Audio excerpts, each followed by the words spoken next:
Already গত ক্লাসে আমরা হচ্ছে ফিনিশিং নিয়ে কথা বলছিলাম না ইন্ট্রোডাকশনের কথা বলেছিলাম আমরা ফিনিশিং নিয়ে কতদিন আমরা কয় ধরনের ফিনিশিং দেখছিলাম বলুন তো স্যার কয় ধরনের ফিনিশিং কয় ধরনের ছিল কয় ধরনের ছিল? হ্যাঁ দুই ধরনের।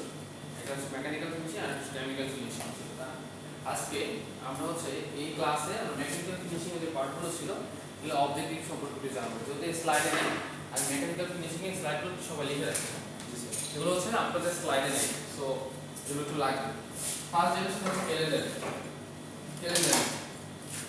ক্যালেন্ডারি সম্পর্কে আমি বলছিলাম না জি স্যার, ক্যালেন্ডার সম্বন্ধে বলা হয়েছে। এগুলো সব বেসিক কিছু বলা হয়েছে স্যার। আচ্ছা আজকে একটু আমরা অবজেক্টিভগুলো লিখে রাখি pressing and smoothing the fabric pressing and smoothing the fabric এগুলো কিন্তু পরীক্ষায় আসবে না pressing and smoothing the surface of the fabric surface of the fabric okay ঠিক আছে টেকনিক এর পর ছিল হচ্ছে নেপিং বা রেজিং আমি লিখে দিয়েছিলাম তাই না এগুলো জি স্যার। সো সবাই একটু লিখে রাখেন পরীক্ষা যদি আসে এই পাঁচটা অবজেক্টিভ পরীক্ষায় শূন্য মতো করে লিখে দেবো ঠিক আছে তারপর আমি বুঝাই দিচ্ছি breaking fibre in yarn surface breaking fibre in yarn surface surface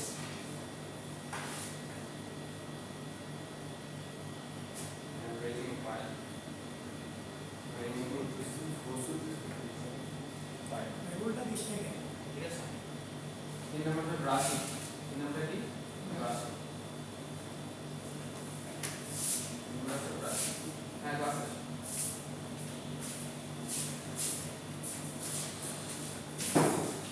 laying the file in the same direction laying the file in the same direction laying the file in the same direction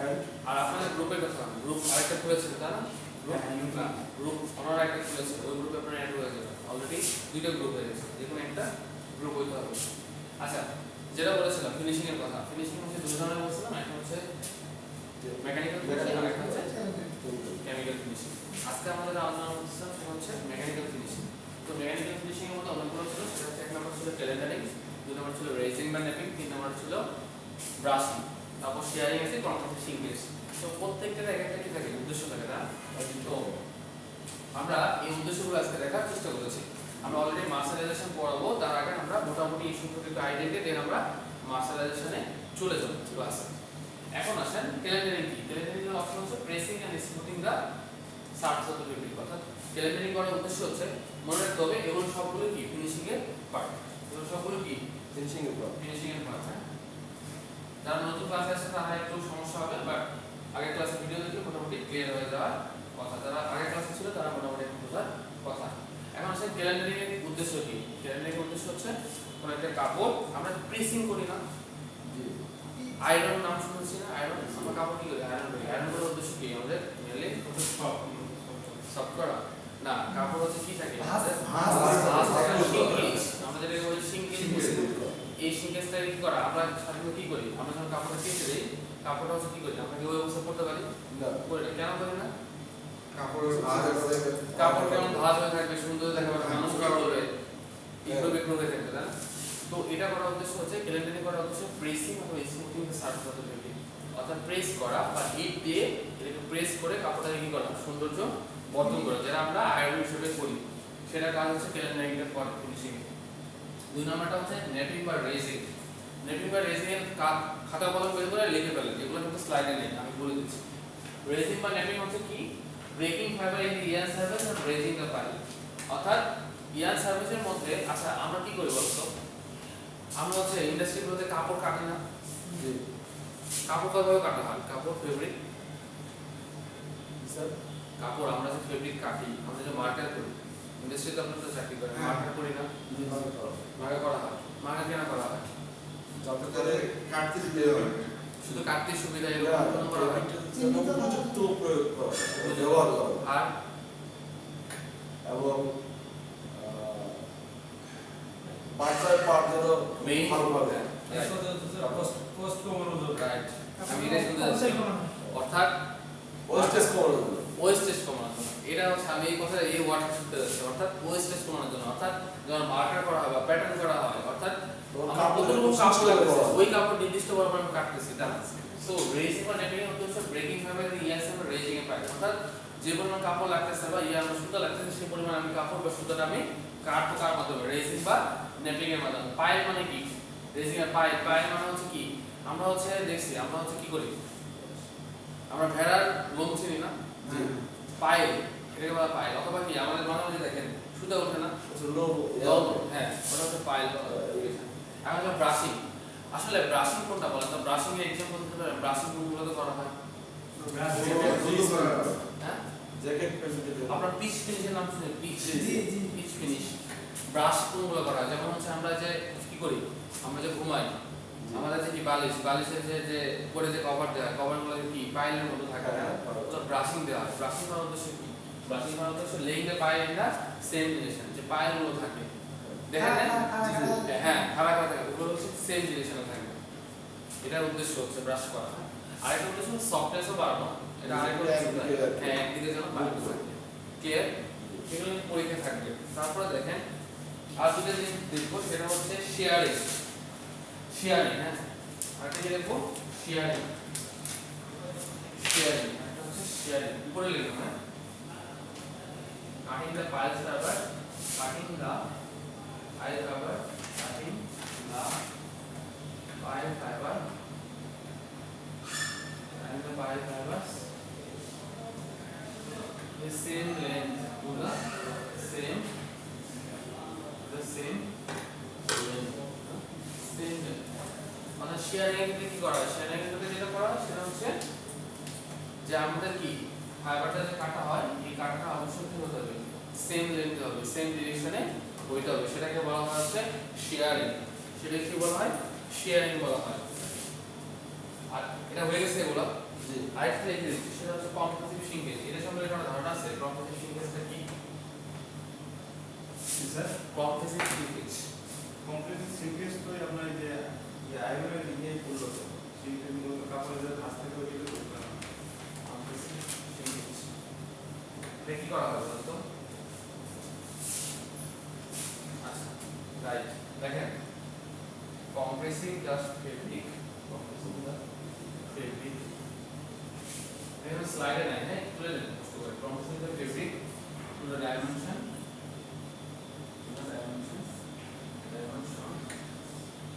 it would have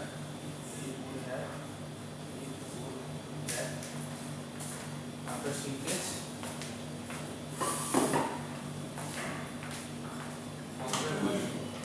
shrinkage caused by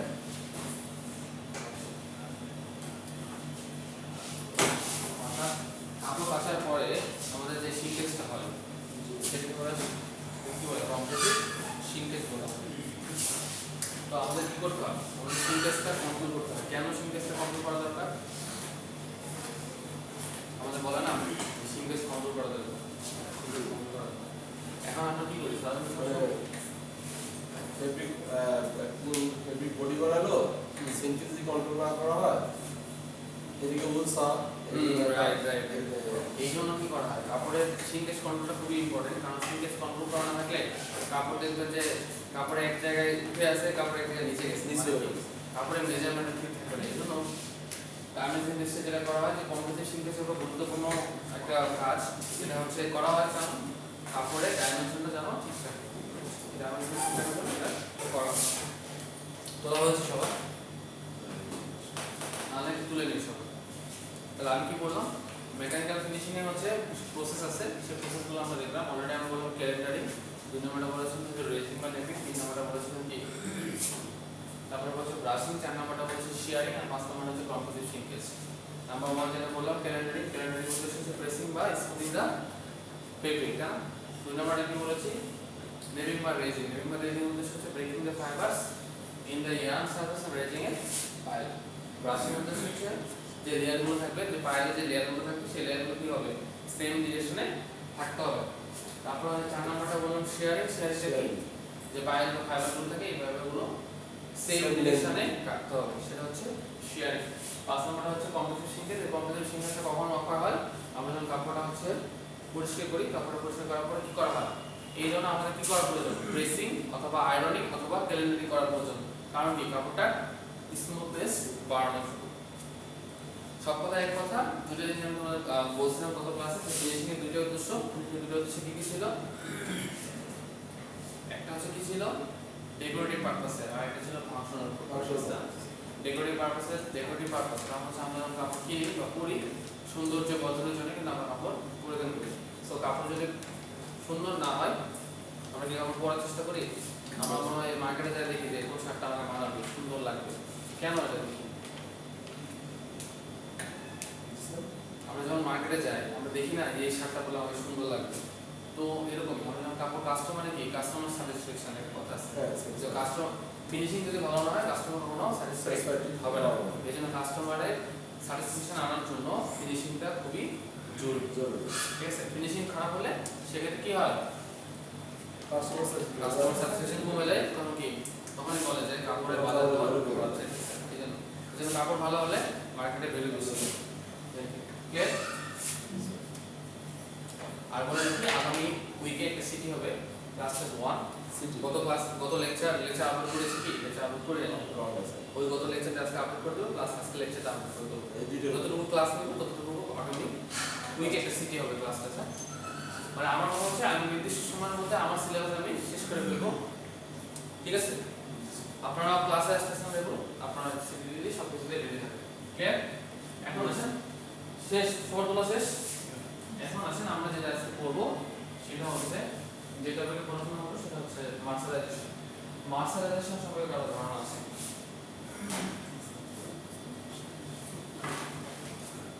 কারো ধারণা আছে?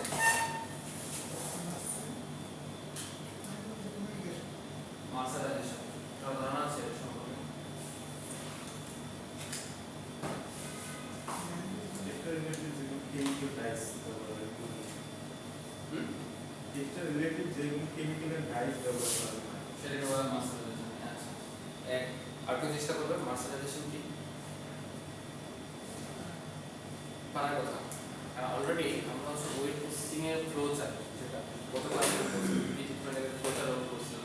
মনে আছে কি জানেন? Dyeing printing এর পরে আমরা শেষ করছিলাম, সবার লাস্টে ছিল মার্শালাইজেশন। মার্শালাইজেশন উদ্দেশ্য ছিল, উদ্দেশ্যটা হচ্ছে কি বলতো? দুইটা উদ্দেশ্য। একটা হচ্ছে ইনক্রিজ দ্য স্ট্রেন, স্ট্রেন আমরা জানি না, ইনক্রিজ দ্য স্ট্রেন। আর একটা হচ্ছে কি? আরেকটা হচ্ছে improve the luster, improve the luster। খেয়াল করবেন, হ্যাঁ, পড়া কিন্তু খুব easy. improve the luster, luster মানে কি? উজ্জ্বলতা বৃদ্ধি করার জন্য। অর্থাৎ মার্শালাইজেশনের উদ্দেশ্য হচ্ছে ইনক্রিজ দ্য স্ট্রেন, অর্থাৎ কাপড়ের স্ট্রেন যদি খারাপ হয়, একটা কাপড় যদি আমি কেনার পরে কাপড়টা যদি আমি 2 দিন পরতে না পারি আমাদের মন খারাপ হয়ে যাবে। জি, কারণ কি? বলো তো, কাপড়ের স্ট্রেন খারাপ। স্ট্রেন মানে কি? যে সম্পর্কে ধারণা আছে? Strain, tension strain. আবার ক্লাসে যাই, টেনশন স্ট্রেন ধারণা আছে?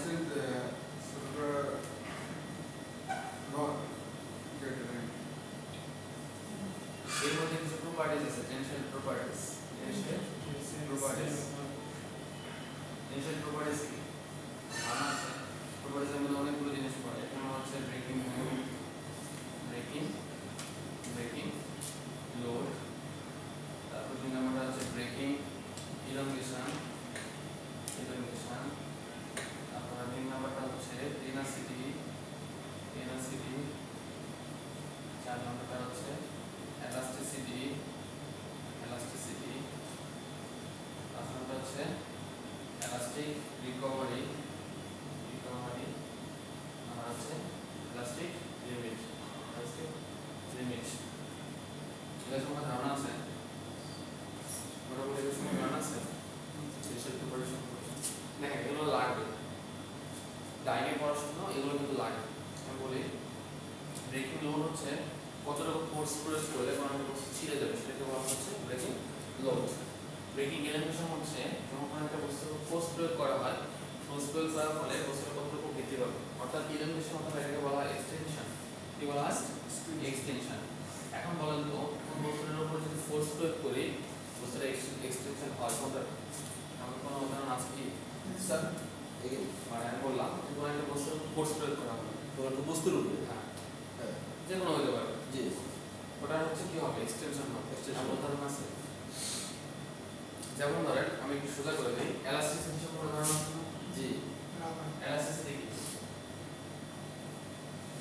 স্থিতিস্থাপকতা। রাবার, রাবার রাবারে টানলে কি হয়? লম্বা লম্বা লম্বা হয়। যদি আবার ছেড়ে দেয় ছেড়ে পুরো দেয়, অবস্থায় পুরো অবস্থায়। এটাকে বলা হয় এলাস্টিসিটি। অর্থাৎ কোনো একটা বস্তুকে টেনে যদি লম্বা করা হয় যদি পুরো পূর্ব অবস্থায় ফিরে যায় সেটাকে বলা হয় elasticity। এলাস্টিসিটি।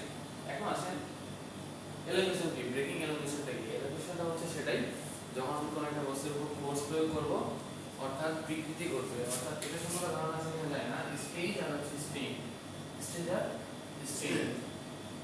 স্ট্রেস মানে হচ্ছে চাপ, এই চাপ বলতে কিন্তু মানসিক চাপ না, এই চাপ বলতে কতটুকু ফোর্স প্রয়োগ করা হচ্ছে, বল পুরস্কার বল প্রয়োগ করা হচ্ছে। স্ট্রেন মানে হচ্ছে বিকৃতি, কতটুকু বিকৃতির আরেকটা ইংলিশ আছে সেটা হচ্ছে ডিফর্মেশন। কি? ডিফর্মেশন। অথবা আরেকটা জিনিস আছে সেটা হচ্ছে ডিসপ্লেসমেন্ট। কি বলা হয়? ডিসপ্লেসমেন্ট। অর্থাৎ যদি কোনো একটা বস্তুর উপর ফোর্স প্রয়োগ করা হয় তাহলে বস্তুটা কি হবে? বিকৃতি ঘটবে। যদি বিকৃতি হয় তাকে বলা হয় স্প্রিং বলা হয়। ঠিক আছে? স্ট্রেন আর স্ট্রেনের মধ্যে সম্পর্ক আছে। এখন আমি ওদিকে যাবো না, যেটা বলতেছিলাম সেটা হচ্ছে কি এলিভেশন মানে বৃদ্ধি পাবে। এখন দেখেন উদাহরণ যেটা বলতেছিলাম লোহা, আয়রন, লোহাকে যখন পিটানো হয় লোহা কি বাড়ে না, এক্সটেনশন হয় না, এক্সটেনশন। বাট এলাস্টিককে পিটালে কি বাড়ে? বাড়ে না। এই জন্য এলাস্টিক যেটা প্রপার্টিস বা স্প্রিং এটা এলাস্টিক প্রপার্টিস শো করে, বাট প্লাস্টিকের ক্ষেত্রে কি যে কোনো সময় লোহা পূর্ব অবস্থায় ফিরে আসবে, এটা কি এক্সটেনশন। এই জন্য কি ব্রেকিং এলিভেশন এক্সটেনশন উদাহরণ কিন্তু আকার বুঝা গেছে না? টেনাসিটি, টেনাসিটি মানে হচ্ছে সর্বোচ্চ কত বল প্রয়োগ করলে মানে একটা বস্তু ছিঁড়ে যাবে সেটাকে বলা হয় টেনাসিটি। এলাস্টিক, এলাস্টিক একটু জানলাম। এলাস্টিসিটি কি? যখন একটা বস্তুকে টেনে যদি লম্বা করো যদি ছেড়ে দাও পূর্ব অবস্থায় ফিরে যাবে সেটাকে বলা হয় এলাস্টিসিটি। এলাস্টিক রিকভারি কি?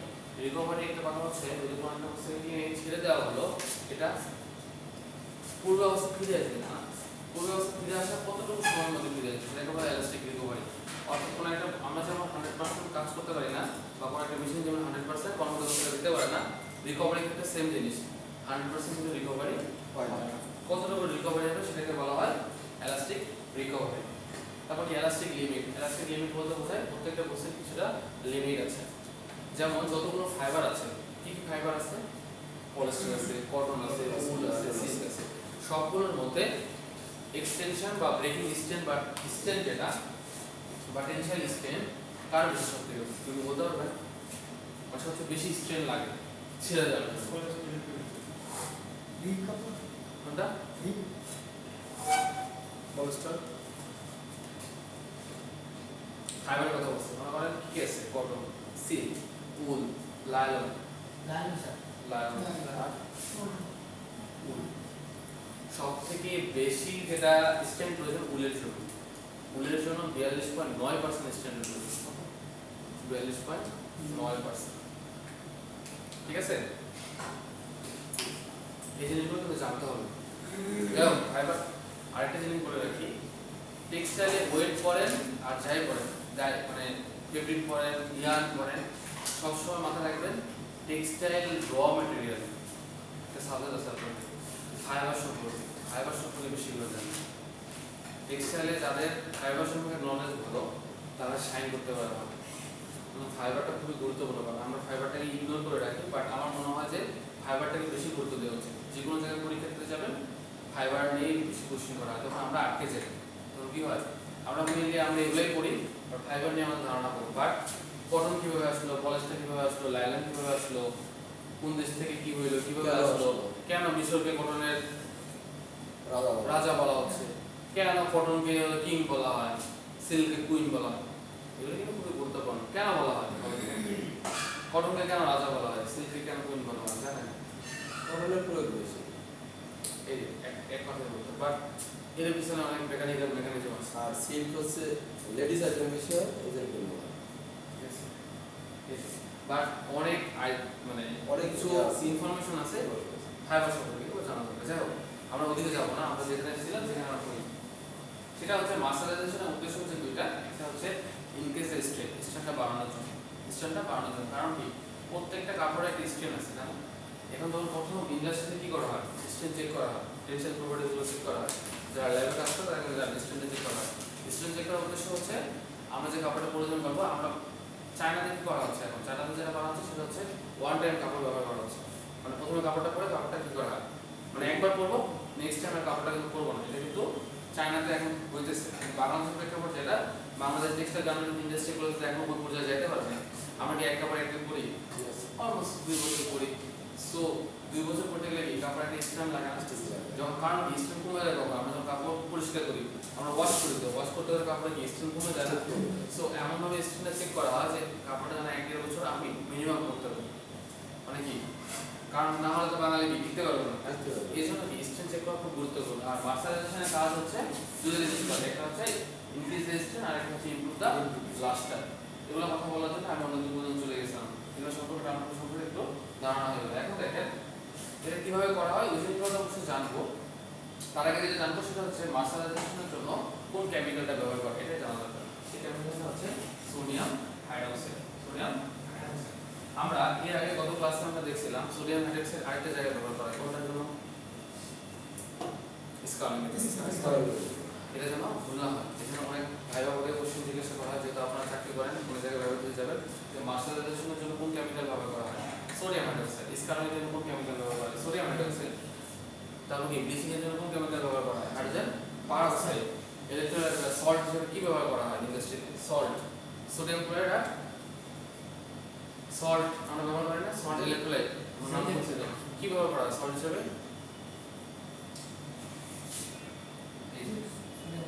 Sodium chloride.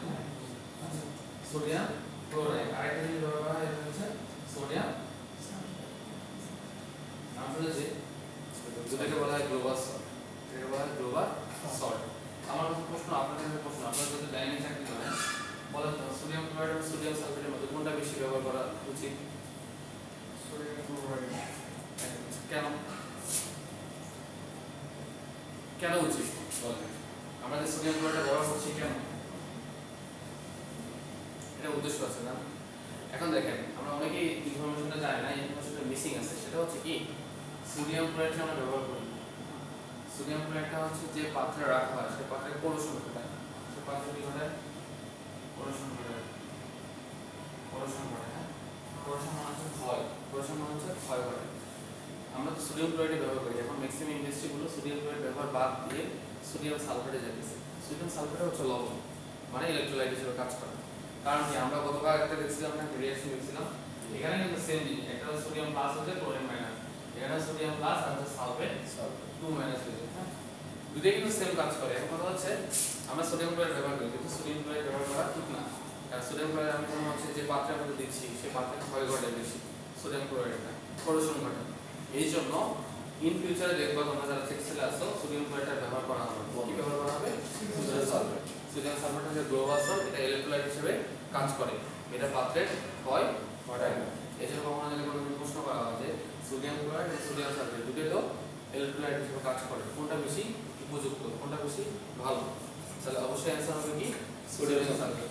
এর রিজনটা হচ্ছে সোডিয়াম সালফেট যদি ব্যবহার করা হয় এটা হচ্ছে পাত্রে কোনো প্রকার কোরোশন ঘটায় না। যদি সোডিয়াম ক্লোরাইড ব্যবহার করা হয় যে পাত্রে রাখা হয় বা দেওয়া হয় সে পাত্রে কোরোশন ঘটায়। ক্লিয়ার? এখন আসেন যেটা ছিলাম, তাহলে এখন করা যাবে না জিনিসগুলো মোটামুটি। এখন আসেন যেহেতু আমাদের পরীক্ষায় ভালো করতে হবে, তো কিছু ইনফরমেশন অবশ্যই জানা দরকার, যে মার্শালাইজেশন কই থেকে আসলো, কেন আসলো, কিভাবে লাস্ট বৃদ্ধি করে, এগুলো জানা দরকার না। তো আমরা একটু স্লাইডের দিকে তাকাই, হ্যাঁ, আসলে স্লাইডে কি আছে সেটা একটু দেখার চেষ্টা করি। যদিও স্লাইড আমরা দেখতে একটু অবস্থান, সেটা যেটা বললাম একটু আগে যে মার্শালাইজেশন হচ্ছে কোন পার্ট, কি ট্রিটমেন্টের পার্ট না, কারণ কি initiation of grave repair stitching, এভাবে আমরা কি এটা পারেন আপনারা ওই প্রসেসে ফ্লো চার্ট পারেন।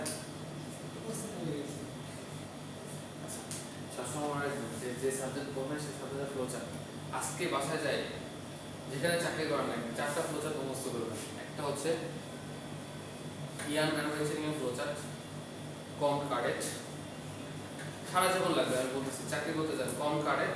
2 নম্বর হচ্ছে ফেব্রিক ম্যানুফ্যাকচারিং এর ফ্লোচার্ট, ওই যে ওয়ার্পিং উইন্ডিং এর। 3 নম্বরটা হচ্ছে কি ওয়েট প্রসেসিং এর ফ্লোচার্ট। 4 নম্বরটা হচ্ছে অ্যাপারেল অথবা গার্মেন্টস ম্যানুফ্যাকচারিং এর ফ্লোচার্ট। এই 4টা ফ্লোচার্ট সবসময় মনে রাখবেন।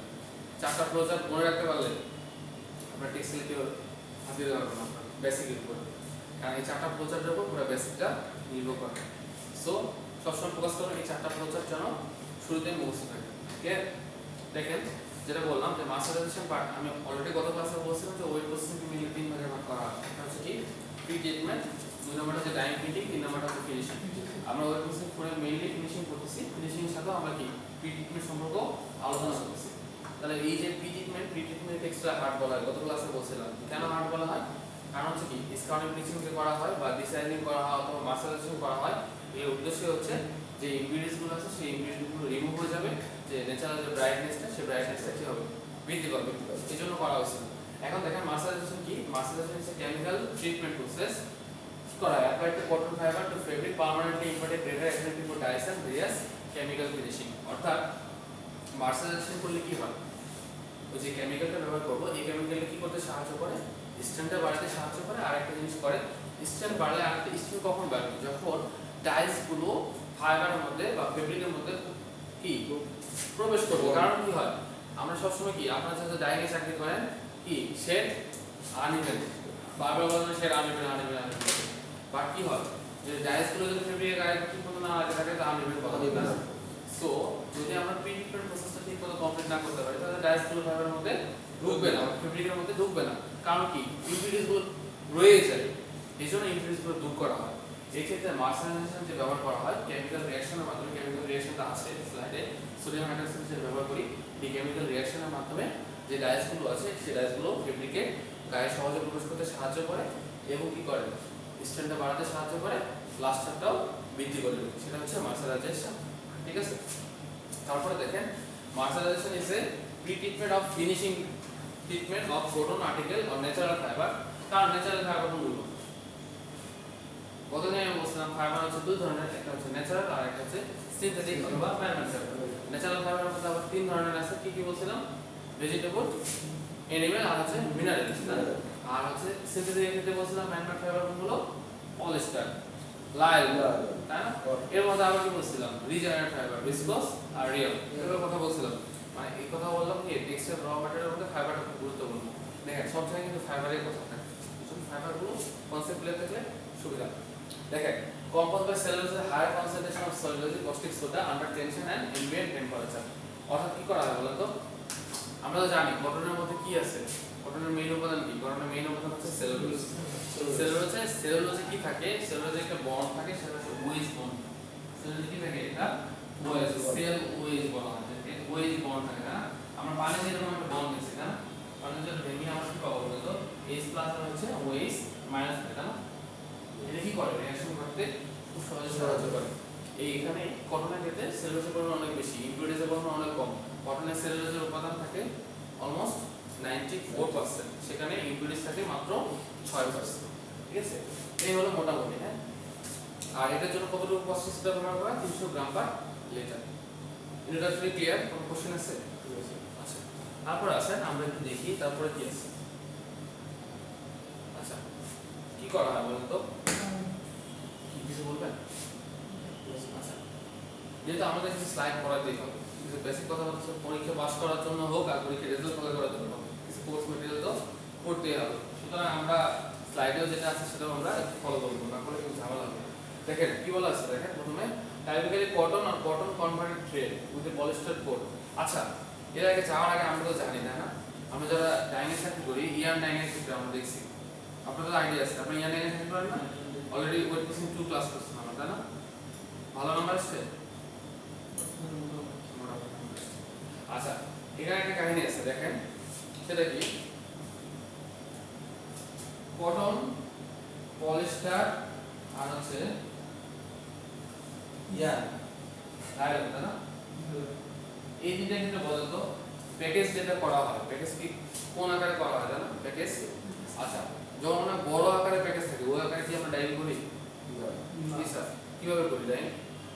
কোন ছোট করা ছোট ছোট ইয়েতে দিয়ে কতটুকু করা হয়? কটনের জন্য কতটুকু করা হয়, পলিস্টারের জন্য কত, লাল জন্য কত, আমরা বলবো। কটনের জন্য 900 গ্রাম করে 1 কেজি, আচ্ছা আর পলিস্টারের জন্য 8 কেজি করে 300 গ্রাম করে। মাত্র হ্যাঁ, জেনে বলতেছেন না না বড় বড় তো ইয়ে আছে, কুমড়া আছে। ডাই করার জন্য ডাইং করার জন্য কতটুকু করা হয়? এর নাই কতটুকু করা হয় বলেন।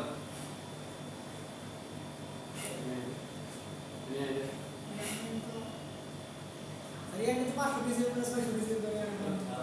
আমি ওটা বলে রাখি, আমি বলতেছি যে প্যাকেজ কতটুকু করে তৈরি হয়। ইয়ার নাই প্যাকেজ কোন একটা প্যাকেজ তৈরি করা হয় না, ববিন ধরো অনেক করা বড় হয়। ববিনে তো অনেক বড় প্যাকেজ থাকে। হ্যাঁ, প্রথমে কি কোন এন্ডিং করা, কোন এন্ডিং কাজ কি, ছোট ছোট গুলো। ডাইং বুঝিয়ে করে তোলা, ডাইং বুঝিয়ে, তাহলে প্যাকেজ ছোট করা হয়, তো কতটুকু করা হয়? 900 গ্রাম করে 800 গ্রাম করে এরকম। বিভিন্ন ইন্ডাস্ট্রিতে বিভিন্ন রকম নিয়ে করা হয়, বাইরে কম না। যেমন যেটা করা হয় কটনের জন্য 1250 গ্রাম, পলিস্টারের জন্য 1 কেজি, আর হচ্ছে লাইলনের জন্য 460 গ্রাম করে করা হয়। লাইলনের জন্য অনেক কম করে করা হয়, 460 গ্রাম করে করা হয়। ইন্ডাস্ট্রিতে আলাদা হইতে পারে, বাট মেইনলি এই ফ্লোতে করা হয়। ঠিক আছে, এই জিনিসগুলো লাগবে। তারপর দেখেন যেটা বলা হয়েছে যে হেম চেনেন, হেম মানে লিনেন, হেম। এই জন্য আপনারা যেটা করবেন সেটা আপনাদের একটা অ্যাসাইনমেন্ট দিব। এখানে কথা আসলো অ্যাসাইনমেন্ট নাম্বার 1। হ্যাঁ, assignment number 1,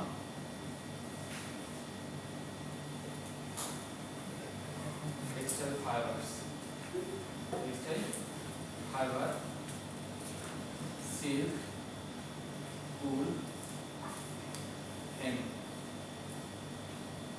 polyester, rayon, cotton. এটা অ্যাসাইনমেন্ট জমা দিতে হবে। কবে দিতে পারবে বলেন? 2 উইক সময় নেবে। মানে সামনে উইকে একটা সিটি হবে, নেক্সট উইকে আপনাদের এটার উপরে অ্যাসাইনমেন্ট হবে।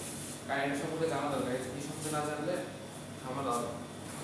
এটা তুলে রাখা।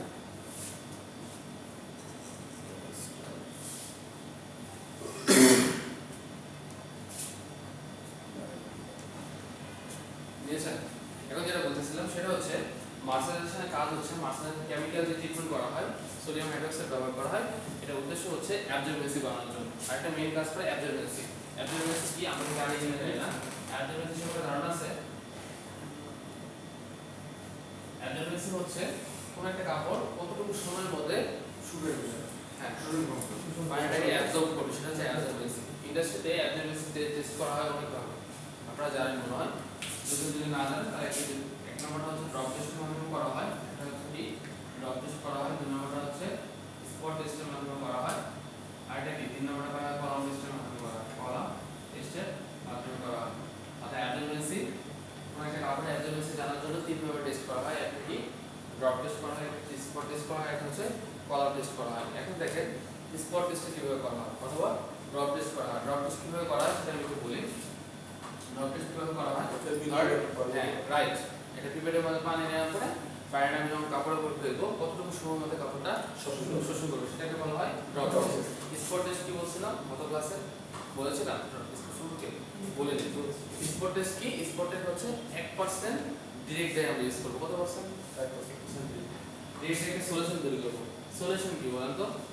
1% ডিরেক্ট ডাই সলিউশন মানে কি? অর্থাৎ হচ্ছে 100 গ্রাম ওয়াটার প্লাস কি অথবা কি 100 সিসি ওয়াটার প্লাস 1 গ্রাম ডাই, তাই না? এটা একটা সলিউশন তৈরি করব। ওই সলিউশন কি পেপারের মধ্যে ঢোকাবো, তারপর এই সলিউশনটা কি করব কাপড়ের গায়ে ফেলবো। কাপড়ের গায়ে ফেলার পরে কি হবে? কাপড়ের গায়ে শেপ আসবে। যদি গোলাকার শেপ হয় তাহলে ইভেন শেপ, আর যদি ইউক্রো দিক্রো হয় তাহলে আনইভেন শেপ। এভাবে কিন্তু আমরা টেস্ট করি। কলাম বা উইঙ্কেল টেস্ট বলা, আর কি কলাম বা উইঙ্কেল টেস্ট করা হয়। বাংলাদেশে ইন্ডাস্ট্রিগুলো মেইনলি দুটো টেস্ট করা হয়, একটা হচ্ছে ড্রপ টেস্ট আর স্পট টেস্ট করা হয়। তো একটা জিনিস মনে রাখতে হবে, মার্সারাইজেশন করার ফলে অ্যাবজর্বেন্সিটা বৃদ্ধি পায়, অ্যাবজর্বেন্সিটা বৃদ্ধি পায়। এর একটা ট্রিক্স খেয়াল করেন, আমরা যখন স্কাউরিং করেছিলাম, স্কাউরিং এর কি কেমিক্যাল ব্যবহার করছি? Sodium hydroxide. স্কাউরিং এর কাজ কি? ন্যাচারাল ইমপিউরিটিস গুলো দূর করা। ন্যাচারাল ইমপিউরিটিস কিভাবে দূর হয়েছিল? ন্যাচারাল ইমপিউরিটিস এভাবে দূর হয়েছিল। ন্যাচারাল ইমপিউরিটিস বলতে আমরা জানি হচ্ছে ওয়েল, ওয়েল, ফ্যাট আর হচ্ছে ওয়াক্স। এই তিনটাকে একত্রে বলা হয় কি? Fatty acid. তাই না? কি বলা হয়? Fatty acid. এখন এই ফ্যাটি অ্যাসিডগুলো আমি দূর করবো না, কি করবো? দূর করবো। ডিসকাউন্টটা কখন করা হয়েছিল? এই দূর করার কথা। এই দূর করে আমি কি করবো? উদ্দেশ্য কি? ন্যাচারাল ইমপ্রেসগুলো দূর হয়ে গেলে কি হবে? ন্যাচারাল ইমপ্রেসগুলো যখন দূর হবে, অ্যাবজর্বেন্সি বাড়বে। অর্থাৎ একটু আগে বললাম যে যখন ন্যাচারাল ইমপ্রেসগুলো থাকবে, ন্যাচারাল ইমপ্রেস থাকলে তো ডায়াসগুলো ফাইবারের মধ্যে প্রবেশ করতে পারবে না। এখন যখন এই ন্যাচারাল ইমপ্রেসগুলো দূর হয়ে যাচ্ছে, তখনই তো অ্যাবজর্বেন্সি বৃদ্ধি পাচ্ছে। এই জন্য যেহেতু আমি মার্সারাইজেশনের জন্য আমি কি ইউজ করছি? সোডিয়াম হাইড্রক্সাইড ইউজ করছি। এই জন্য কি হয়? এটা থেকে অ্যাবজর্বেন্সিটা বৃদ্ধি পায়। ঠিক আছে? এখন কিভাবে বৃদ্ধি পায়? ন্যাচারাল ইমপ্রেসগুলো কিভাবে দূর হয়? সেটা হচ্ছে C70H35 COO সোডিয়াম হাইড্রক্সাইড। তখন কি হবে বলুন তো? C70H35 COO Na প্লাস কি আর অর্থাৎ দেখেন এটা হচ্ছে কি বলা হয়? এটাকে বলা হয় ফ্যাটি অ্যাসিড। এই ফ্যাটি অ্যাসিড যখন কি হবে? এটা কি খান না সোডিয়াম হাইড্রক্সাইড যখন রিঅ্যাকশন করবে লবণ আর পানি তৈরি হবে। লবণ আর পানি তৈরি হবে। ঠিক আছে? এটা হচ্ছে স্কারিং রিঅ্যাকশন। এটা কি বলা হয়? স্কারিং রিঅ্যাকশন বলা হয়। মানে স্কারিং এ কিভাবে রিঅ্যাকশন ঘটে?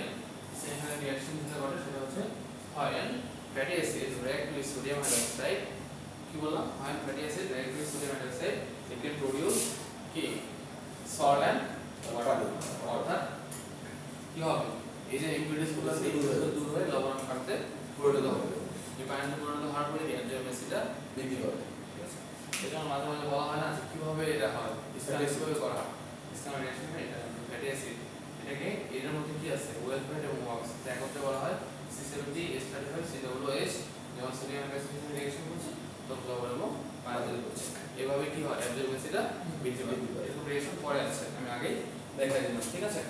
এখন দেখেন mercerization increase the absorbance of the dyestuff as much as 25%।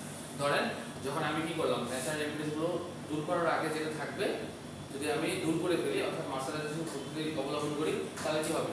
এই ডায়াস্টারটা আরো 25% বাড়বে। অর্থাৎ আগে যে পরিমাণ গ্রহণ করতো ন্যাচারাল ইমপ্রেস দূর করার আগে, ন্যাচারাল ইমপ্রেস দূর করার পরে 25% আরো বৃদ্ধি পাবে। অর্থাৎ তাহলে তিনটা জিনিস আমরা শিখলাম এক কথা মনে রাখার জন্য, যে কি করবে? Increase the strength, improve the luster, আর কি ইনক্রিজ দ্য অ্যাবজর্বেন্স। ক্লিয়ার? যদি কোনো ফাংশন আছে এই তিনটা লিখে দিলেও ফুল নাম্বার পাওয়া যাবে। ক্লিয়ার? সমস্যা আছে কোনো? এখন আসেন একটু হিস্টরি সম্পর্কে জানি। এখন হচ্ছে হিস্টরি সম্পর্কে না জানলে তো আবার ঝামেলা আছে। হ্যাঁ, প্রত্যেকটা মানুষের লাইব্রেরিতে হিস্টরি আছে, তাই না? আপনার আমার সবার লাইব্রেরি অনেক হিস্টরি, বা কিছু গল্প বলা যায়, কিছু গল্প বলা যায় না। যাই হোক, আমরা চেষ্টা করি সব গল্পই বলা, বা সব গল্প বলা হয়ে ওঠে না। এখন আসেন আমরা একটু এই সম্পর্কে একটু জানি। সেটা হচ্ছে 1800 কত সালে? 80 সালের দিকে, তাই না? কে এটা করছে দেখেন? 1880 সালে কটন ডিসকভার্ড বাই এই যে মার্চার নামে, জন মার্চার নামে বিজ্ঞানী কি করছে? এটা মার্সারাইজেশন যে পদ্ধতিটা আছে সেই পদ্ধতি সম্পর্কে ধারণা দিয়েছে। এটা কি বলছিল দেখেন? জন মার্সার granted British patent of discovery the cotton, the other fiber change character was subjected to caustic soda। অর্থাৎ যখন আমি সেলুলোজের ক্ষেত্রে ব্যবহার করছি প্লাস আদার ফাইবারের ক্ষেত্রে যখন ব্যবহার করব, এই ক্যারেক্টারটা কি হয়? চেঞ্জ হয়ে যায়। একটা ক্যারেক্টার মানে কি? একটু আগে যে অ্যাবজর্বেন্সি কম ছিল, একটা অ্যাবজর্বেন্সি বৃদ্ধি পেয়েছে, মানে কি একটা ক্যারেক্টার কি হয়ে গেছে? চেঞ্জ হয়ে গেছে না? শুধুমাত্র এটা না, ডিটারমিনেশন আপনাদের ওয়েট লস সম্পর্কে ধারণা আছে কিনা আমি জানি না। যারা আমাদের রেগুলার বেসে ক্লাস করে তাদের আমি ক্লাসে বলছিলাম ওয়েট লস সম্পর্কে ধারণা আছে। ওয়েট লস এটা সম্পর্কে ধারণা আছে আপনাদের? এক একটা অপারেশনের পরে পেপিকের ওয়েট লস হয়ে যায়। হ্যাঁ, right. Weight loss process loss মানে before weight minus after weight divided by before weight into 100%। মানে 4 থেকে 8% যেটা ওয়েট লস সেটা কি ধরা হয়? স্ট্যান্ডার্ড ওয়েট লস ধরা হয়। যদি বেশি হয়ে যায় তখন কি হবে? এটাকে খারাপ বলা হয়। ঠিক আছে? তো ওই ওয়েট লসটাও কিন্তু ঘটে, এই ওয়েট লসটা বৃদ্ধি পায় এটার জন্য। ঠিক আছে? এই জিনিসগুলো একটু খেয়াল করবেন। সবকিছু তো স্লাইডে নাই, কিছু জিনিস সবসময় মনে রাখতে হবে। এখন দেখেন যেটা বলছে, উনি যখন বললো যে সোডিয়াম হাইড্রক্সাইড যখন ব্যবহার করা হবে তখন কি হবে? এর ক্যারেক্টারটা চেঞ্জ হয়ে যাবে বা ফাইবারের প্রপার্টিজ গুলো চেঞ্জ হয়ে যাবে, সেটা বলছে।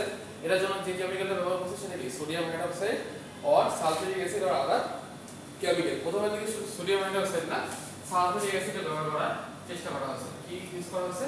Sulphuric acid. তারপর দেখেন one of change that caustic soda ব্যবহার করার পরে কি চেঞ্জ হচ্ছে সেটা বলছে কি? Fibre become Soyel. সোয়েলিং মানে কি? সোয়েলিং মানে কি বলেন তো? আকৃতি চেঞ্জ হয়ে যায়, আকৃতি চেঞ্জ হয়ে যায়। আপনার স্কিনের ডিজিজ চিনেন বা যোগ বৃক্ষ, আমরা একটু পরে দেখতে পাচ্ছি সোয়েলিং নাকি, সোয়েলিং অফ প্রপার্টিস। দেখুন কি জিনিস দেখেন, swell but become round and straight out, round shape হয়ে যাবে, মানে ওই যে বললাম না যে বিকৃত হয়ে যাবে, চেঞ্জ হয়ে যাবে, আকৃতি বা ক্যারেক্টার চেঞ্জ হয়ে যাবে, সেই জিনিসটা কথা বলেছেন। কত সোজা আছে বাঁকা হয়ে যাবে, এই জিনিসটা উনি চেঞ্জটা পরিলক্ষিত করছেন। But so what, this change did not impart any লাস্টার to the fibre. But এই যে চেঞ্জ হলো তখন দেখলো যে কি হয় না, আমাদের যে লাস্টার বৃদ্ধি, সেই লাস্টারটা বৃদ্ধি পাইতেছে না। So this patient was largely ignore. তখন কি করা হলো, উনি যে মন্তব্য করলো যে না, যখন আমি সোডিয়াম হাইড্রোক্সাইড এভাবে ব্যবহার করবো আকৃতি চেঞ্জ হয়ে যাবে, কি হবে, লাস্টার বৃদ্ধি পাবে না, কিন্তু লাস্টার বৃদ্ধি পাবে না। তখন কি হবে, তুমি যখন একটা গবেষণা করবা, গবেষণার ফল যদি নেগেটিভ হয় তাহলে মানুষ দিকে তোমাকে নোবেল পুরস্কার দেবে, তাহলে মানুষ টোটালি কি করবে, ইগনোর করবে। জন মার্কস যে প্রথমে ধারণাটা দিল, সেই ধারণা প্রথমে কি করা হয়েছে, ইগনোর করা হয়েছে। কেন ইগনোর করা হয়েছে, অলরেডি বিষয়টা বলা হলো, বোঝা যাচ্ছে তো কথা, তাই না? এখন আসেন তারপর কি কে আসছে, কোন বিজ্ঞানী, এই যে লরি, তাই না? এখন লরি কি বললো, লরি দেখেন কি বলছে, 1890 সালের দিকে বলছে যে marshal constitutional process to cotton yarn or fabric under tension, মানে একটা নির্দিষ্ট টেনশনে আন্ডারে কি করা হয়েছে, মার্শালাইজেশন করা হয়েছে, কার জন্য, কটন ইয়ার্নের জন্য। তা কি করা হয়েছে দেখেন, by holding the cotton during treatment to prevent it from shrinkage. এটার ব্যবহার করার উদ্দেশ্য ছিল এই যেমন বলছে শিঙ্কেজ থেকে মুক্ত রাখার জন্য। শিঙ্কেজ, শিঙ্কেজ মানে কি, কাপড় সচা যাবে। একটু আগে আমি বললাম শিঙ্কেজ, কারণ শিঙ্কেজ কন্ট্রোল করা কেন জরুরি, কারণ কাপড়ের কি মেজারমেন্ট ঠিক রাখার জন্য, তাই না? এই জিনিসটা বলছে। তারপর কি বলছে, the fabric gain a high lustre as a result the right reflection of the smooth round surface create by sodium hydroxide. ইনি আবার দেখলো যখন এটার উপর লাইট, মানে দেখেন কি হয়, আমরা ইন্ডাস্ট্রি আমরা যখন মার্কেটে যাই, কাপড় চকচক করে কেন, কারণ হচ্ছে হ্যাঁ রাইট, লাইট বক্স ইউজ করে আমরা শেড দেখার জন্য। সেখানে আমরা কি করি, D65, TL83, TL84, UV light এগুলো ইউজ করি। ইন্ডাস্ট্রিতে এটা তো ইউজ করা হয়। আমরা যে মার্কেটে যাই, মার্কেটে হচ্ছে TL84 ইউজ করা হয়। ওখানে একটা তার লাগানো হয়, ট্যাংস্টন তার বা ট্যাংস্টন বাতি যেটা বলা হয়, ওই বাতির মাধ্যমে কাপড়টা বেশি উজ্জ্বল দেখায়। আমরা যখন দেখি যা দেখি চকচক করে, তাই না? তিনি যখন লাইটের মধ্যে এইসব লরি যখন দেখলো, সোডিয়াম হাইড্রোক্সাইড যখন ব্যবহার করলো, যখন লাইটের মধ্যে দেখলো, তখন দেখা যাচ্ছে যে কাপড়ের লাস্টারটা বৃদ্ধি হয়েছে। স্বাভাবিক, লাইটের মধ্যে থাকলে কি হয়, সাদা কাপড় আরো বেশি ব্রাইট উজ্জ্বল দেখায়, ওই জিনিসটা বললো। It became an overnight success and revolution in the cotton industry. যখন দেখলো যে না, যেহেতু কটনে কি হয়, কাপড়টা যখন এই যে আমি যখন লাইট ব্যবহার করছি, লাইটের রিফ্লেকশন হচ্ছে, তখন কি হবে, এটা আরো বেশি উজ্জ্বল দেখাচ্ছে, সেই জিনিসটার কথা বলা হচ্ছিল। তারপর by applying this lorry found that the fibre gain a lustre appearance. তখন চিন্তা করলো যে না, এসে আবার এটা প্রমাণ করলো যে না, আসলেই সোডিয়াম হাইড্রোক্সাইড যদি ব্যবহার করা হয়, আসলেই কাপড়ের লাস্টারটা বৃদ্ধি পাবে। এই জন্য একটু আগে কিন্তু বলা হয়েছে যে উদ্দেশ্য তিনটা, কি করে, increase the strength, improve the luster, আর একটা কি, ইমপ্রুভ কি বললাম, আমরা বেশি পড়াবো না, আজকে এটা পড়ে শেষ করে দেবো। অলরেডি আমরা পাবো সম্পর্কে জানি, দেখেন অলরেডি এটাই বলা আছে, improve the luster, improve the strength, improve the dye uptake and improve the water absorbency. Already absorbency বলা আছে, এখন বলা আছে ডাই আপটেক। ডাই আপটেক মানে কতটুকু ডাই অ্যাবসর্ব করতে পারবে, অর্থাৎ একটু আগে আমি বললাম যদি অ্যাবজর্বেন্সি বৃদ্ধি পায়, যদি ন্যাচারাল ইমপ্লিমেন্টগুলো দূর হয়ে যায়, তাহলে অবশ্যই ডাইসগুলো ফাইবারের মধ্যে খুব সহজে প্রবেশ করবে, অ্যাবজর্বেন্সিটা বৃদ্ধি পাবে এবং ভালো ডাইং হবে, আনইভেন শেড হওয়ার সম্ভাবনা না। এটাই ছিল পারপাস আর কি, মার্শালাইজেশন। ক্লিয়ার? যদি পরীক্ষা আসে করা যাবে না, ঠিক আছে? তাহলে আমরা এই পারপাস পর্যন্তই পড়বো, ঠিক আছে? আজকে এই পর্যন্ত ক্লাস। আজকে ক্লাস নিয়ে কোনো যদি কোশ্চেন থাকে আমাকে জিজ্ঞাসা করতে পারেন। কোনো জিজ্ঞাসা আছে? বলেন। স্যার অ্যাসাইনমেন্টের কি এগুলোর ডিটেইলস নিয়ে আসবো? আচ্ছা, যেটা দিয়েছেন হ্যাঁ, অ্যাসাইনমেন্ট টেক্সটে থাকবে কমপক্ষে 15 পেজের অ্যাসাইনমেন্ট লিখুন। আচ্ছা, 15 পেজ লাগবে। স্যার এত পেজ হ্যাঁ, বেশি আচ্ছা, জল দিয়ে 12 পেজ দিলে। আবার বাড়বো আচ্ছা, 10 পেজ। এর ভিতর স্যার 4-5 থেকে উপরে লাগে না, 10 পেজের লিখবে শুধু, হ্যাঁ, ঠিক আছে? স্যার ওই জায়গায় গিয়ার করে কোনটা? কলেজটা লাইলন আর লাইলন লাইলন। ক্লিয়ার? আচ্ছা, সিটি যেটা হবে, সিটি হবে 1 থেকে 3 লেকচার দেওয়া হয়েছিল, আমি পড়াইছিলাম, যতটুকু পড়াইছি। আর আজকে এই কি পারপাস করতে খুবই সোজা সিটি হবে সবাই সিটি দিতে যাবে ঠিক আছে সিটি অনলাইনে হবে আর আমি পোর্টাল লেকচারগুলো আপলোড করব সবাই পোর্টাল চেক করবেন হ্যাঁ তাহলে এই ভিডিওগুলো আপলোড হবে না? আর ভিডিওগুলো সবগুলো আপলোড হয় ভিডিওগুলো পেতে আপনারা সিটি তো অনলাইনে হবে ভিডিওগুলো পেতে কি করতে হবে স্যার? সিটি অনলাইনে হবে ফিজিক্যালি অনেক কথা আমি তো বলেছি আমার ক্লাস করবেন ফিজিক্যালি সব কিছু আমি তো বলে দিয়েছি ওকে যেটা বললাম সেটা হচ্ছে কি বললাম কি জিজ্ঞাসা করবেন বললেন হচ্ছে ভিডিও আপডেট স্যার ভিডিও হ্যাঁ ভিডিও আপলোড ভিডিওগুলো ইউটিউবে পাবেন ইউটিউবে পাওয়ার জন্য এমডিতে দিয়েছিলাম university of scholars web seal 4 search দিলে চলে আসবে ভিডিওগুলো হয়তো 2 দিন বা 3 দিন টাইম নেয় বাট 2-3 দিনের মধ্যে আপলোড করে দেবে লেকচার 1 লেকচার 2 লেকচার 3 এভাবে সবগুলো আপলোড করা থাকবে সবাই ইউটিউবে দেখে নেবেন আর আমি গ্রুপেই দিয়ে দেবো সমস্যা নেই।